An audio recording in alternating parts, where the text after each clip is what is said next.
The next challenge is web codebox, and this was made by Ething. It says Strelic makes CSP chals. Maybe I should try to make one sometime. We're given a link, admin bot, and some download. If we look at the website, it says codebox, lets you test your own HTML. Let's hello world. Maybe let's do a little script in here. And create. So we get back the HTML, we don't get the script though, and there's also a flag down here. Let's take a look at the admin bot. It looks like it takes any URL, so somehow the admin bot is going to have some sensitive information.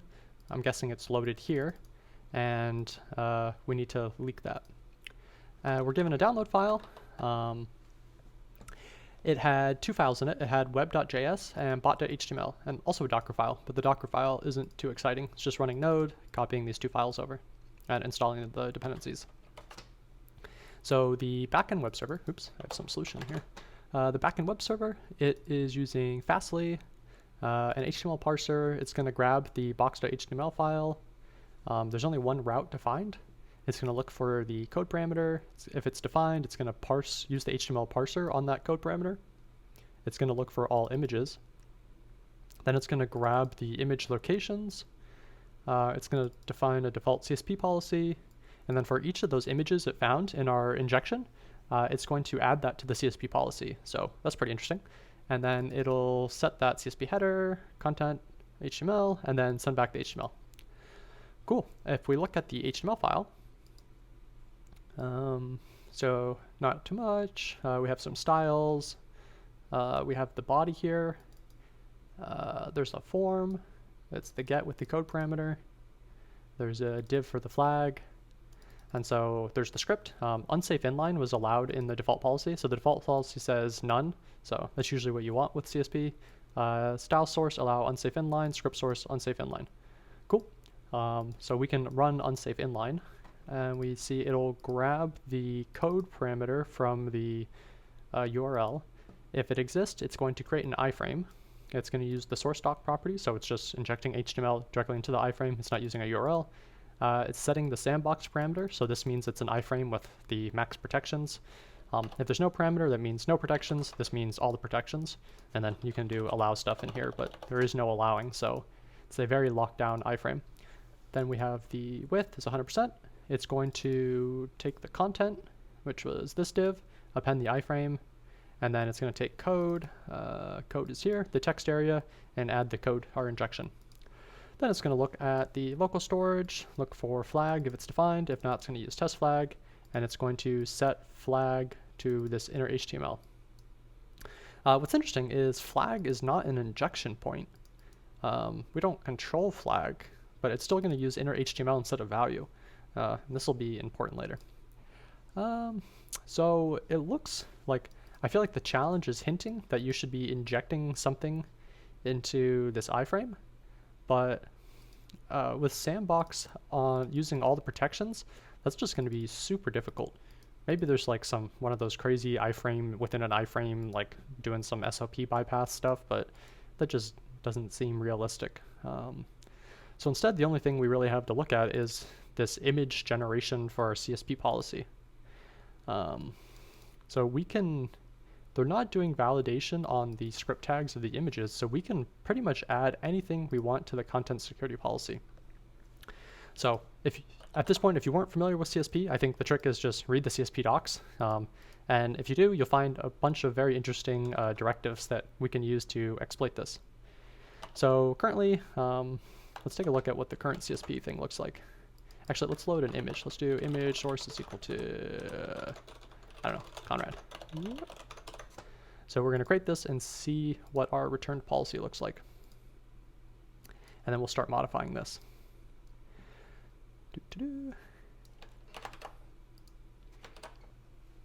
Cool. Okay, so this is our current policy. None, style source, script source, image source.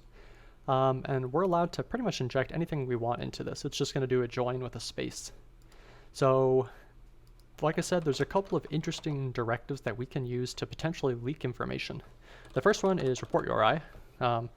This is a super useful directive if you actually run CSP in production. What this will do is whenever there's a violation on a page, the browser will send a JSON payload to the URL specified within Report-URI. So you can have something like HBS, Casper.io, endpoint.abc. And so what'll happen is, like I said, if something is blocked here, it'll send a little JSON payload with information about what was blocked.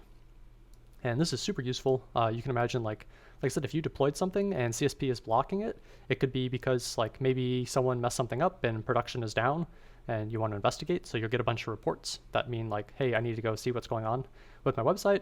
Or it might actually be blocking like a legitimate XSS.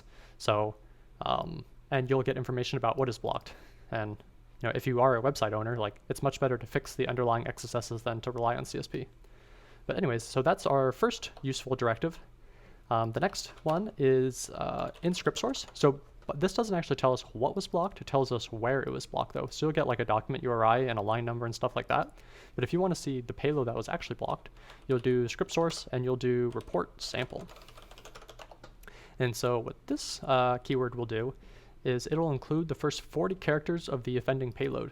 So like if an attacker was breaking into your website and they injected alert 1, this will now be included as the report sample.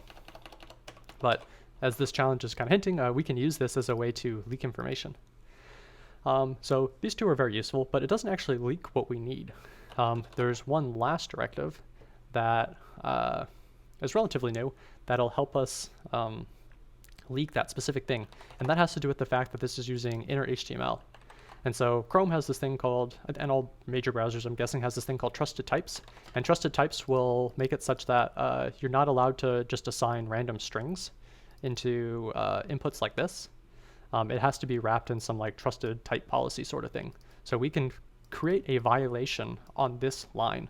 We'll see there's another tricky thing we have to do, but we can generate a report for just this, which is pretty cool. So I think it's require trusted types for script. I think that's how it goes. Anyways, so we need to add these to our policy. Like I said, we can just embed with whatever images we want. So let's do this as one of our image URLs. This is another image URL, and this is another image URL. So it'll add image source here. And we don't really care about it. Star just means include everything. So it'll allow all images, and then it'll include our payload. We can actually let's just wrap this onto one line. Keep it nice and simple. So we'll do that. And that. So this is our new image URL. Let's make sure they're all using the same quote type. So let's copy this. So this won't fully solve it. We still have one more step, but we can take a look and see what we got.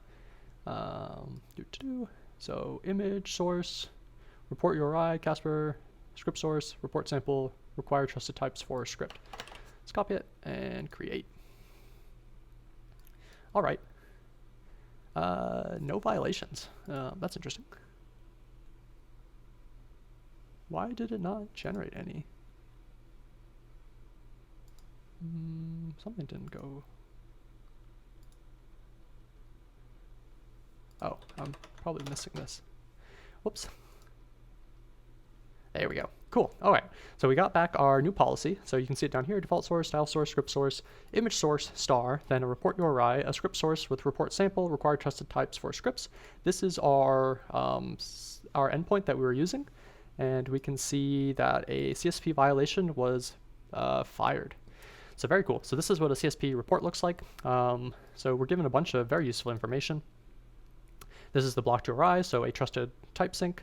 The document URI, so where it occurred, the directive, the required trusted types for, line number, the original policy, super useful, the refer, and the script sample that was blocked. Unfortunately, it looks like it's blocking the thing that we don't really care about. It's blocking the source doc parameter on the iframe. So if you remember, where's the iframe? It's blocking this line right here. And because this is blocked, the rest of the code doesn't execute. So our first hiccup.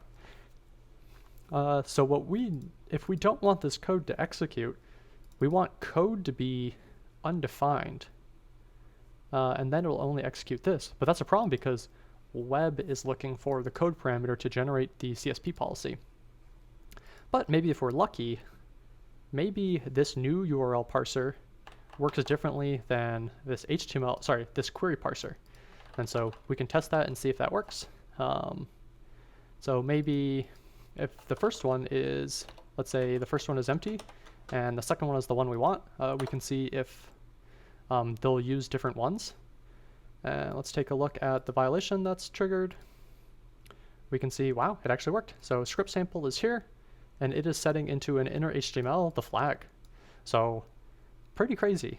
So if we go back, the policy that we generated was this policy: default source, style source, script source, image source. So we defined a report-URI, we include the report sample, and we ask it to violate on all syncs that aren't using trusted types. Because our injection here on the flag is not using a trusted type, it'll generate a violation within CSP and fire an alert to an endpoint that we choose.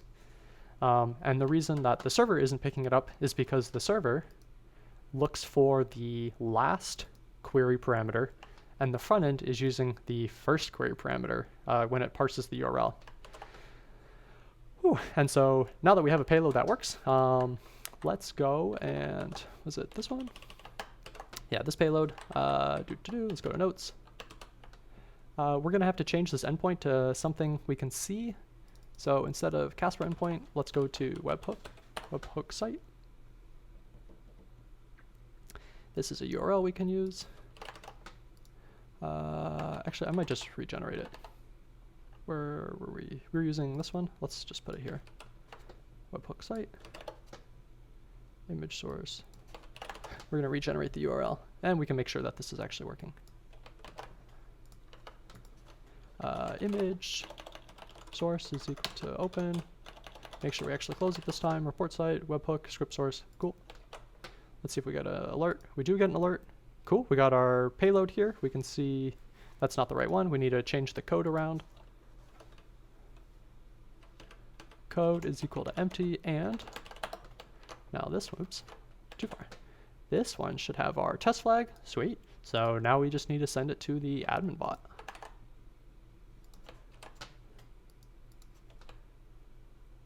Admin will visit your URL. We already got a post, and there's the flag. I also write CSP bypasses. So like I said, super cool challenge. It's fun to abuse CSP in that way. Anyways, thanks.